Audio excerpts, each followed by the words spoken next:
Hey YouTube, Corvid here. So, if you've been anywhere near the news the last 2 days, you've probably heard of the lovely little story. Shut it down. Sexual assault victim calls for uni colleges to be disbanded. Kendra, I've edited her name out, but I'm sure you can find it, woke up in a pool of vomit with a large hickey on her neck, sore wrists, and a stranger's clothes next to her bed. It was 2014. The first-year uni student had spent the night before at the Victory Dinner, one of the many social events hosted by her prestigious Sydney University College, St Andrews. She'd eaten dinner, then gone back to her room for a couple of drinks with friends. She remembers vodka shots, then nothing. "I don't remember anything from that night," she tells Hack. The next morning, she tried to piece together what happened. She continues, "I got on my laptop and messaged my friends being like, 'What the hell happened last night?' Piece by piece, a frightening picture emerged. Someone told me, 'Oh yeah, they're my clothes on your floor because I found you running naked in the hall near Peter's room and I took you into my room and put your clothes on.' And someone else was like, 'Yeah, I saw you running outside naked.' And someone was like, 'Yeah, we found you on the steps outside the hall and we brought you to bed and tucked you in.' I slowly started to piece together what happened, but it's the very important details that I can't remember because there was no one else there." Dun dun dun. That afternoon, Kendra says a third-year student sent her a message. "I got a message in the afternoon from a third-year student saying, 'Hey babe, I was really worried about you last night. I saw what Peter did to your neck, and God knows what else. It's pretty disgusting. You were saying some pretty shocking things.' And she said, 'You just kept repeating to me that you didn't want it, and you just wanted your pillow. And I saw him later in the night, and I asked him what happened, and he just shrugged and went back to dancing. And he just didn't look anywhere near as drunk as you looked. I've never seen anyone as drunk as you.'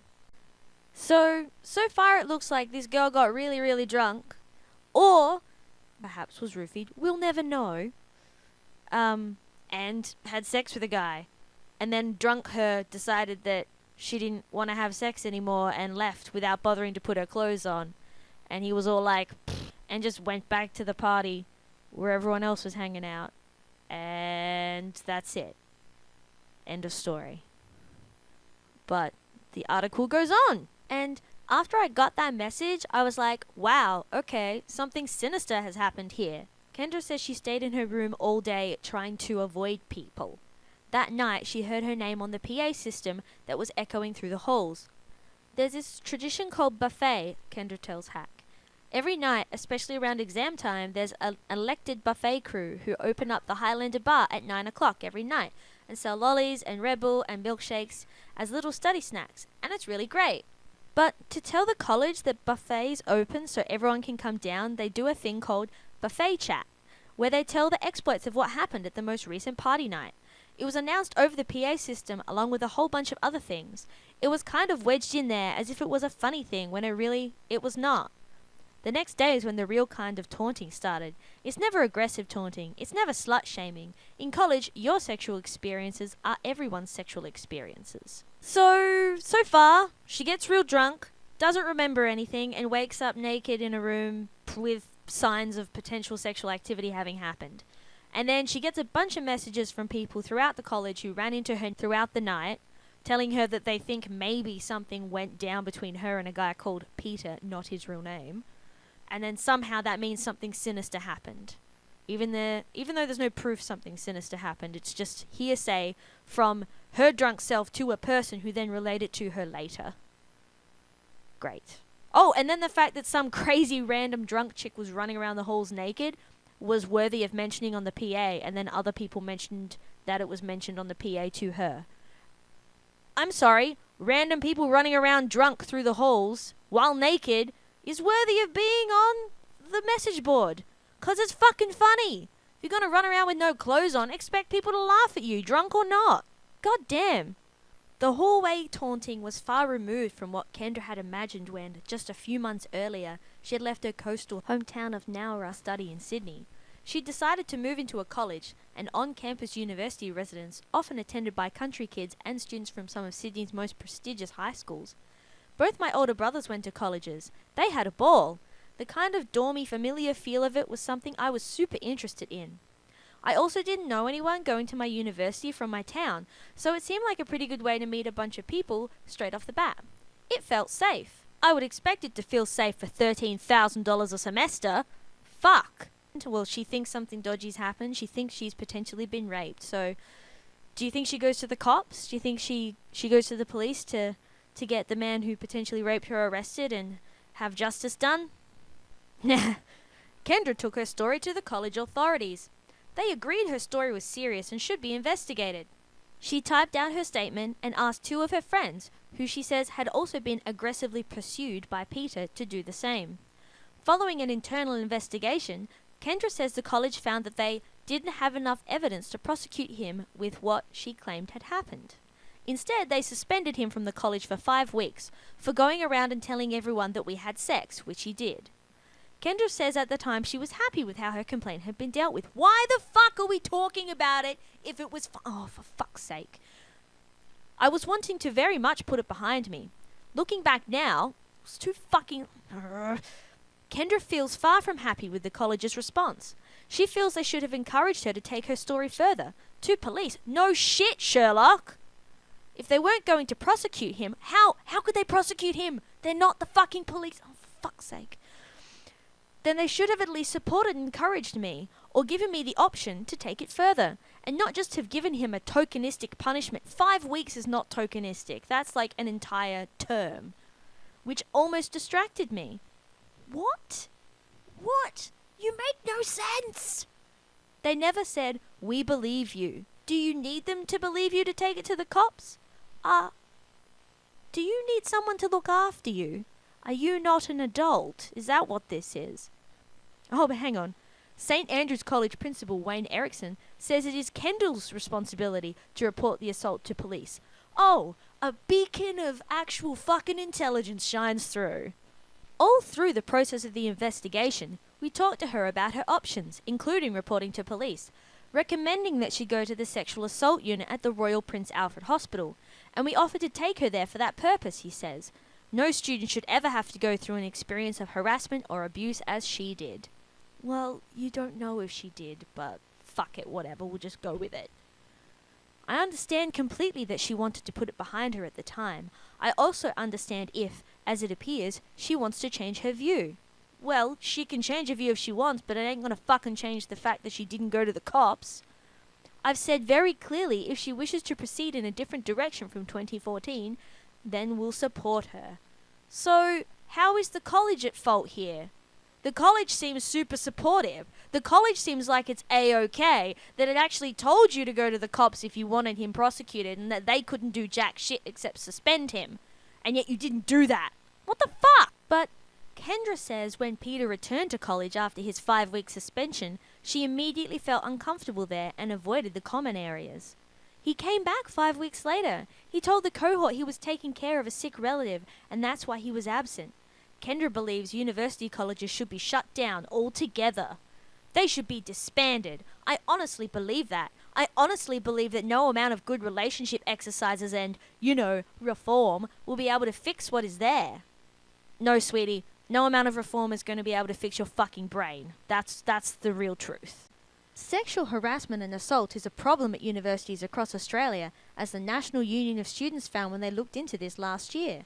Its survey of 1,500 students across 34 unis found almost 3/4 had experienced some form of sexual harassment or unwelcome sexual behaviour. Three-quarters. Harassment or sexual... I would love to see their definitions. Also, a sample size of 1,500 students that's supposed to canvass 34 unis means they asked about 45 people at each university campus. 45 people are supposed to represent the, 5 to 10,000 people that go to a university. Yep, I'm sure that's in no way biased at all. And, unsurprisingly, the figure was less under a University of Sydney survey conducted last year. It found 25% of students surveyed said they'd experienced some form of unacceptable behaviour, sexual harassment or assault over the time they were enrolled, with 6% happening on campus, including at colleges. You mean it's the same as everywhere else in Australia? Shock fucking horror. So much for their fucking rape on campus bullshit they're trying to perpetrate, right? This wasn't here when I read it this morning, but it's since been added. The Australian Human Rights Commission is now trying to get to the bottom of it, the Sex Discrimination Commissioner Kate Jenkins tells Hack. How many fucking commissioners do we need on this one topic? The research that we are going to do is going to identify prevalence.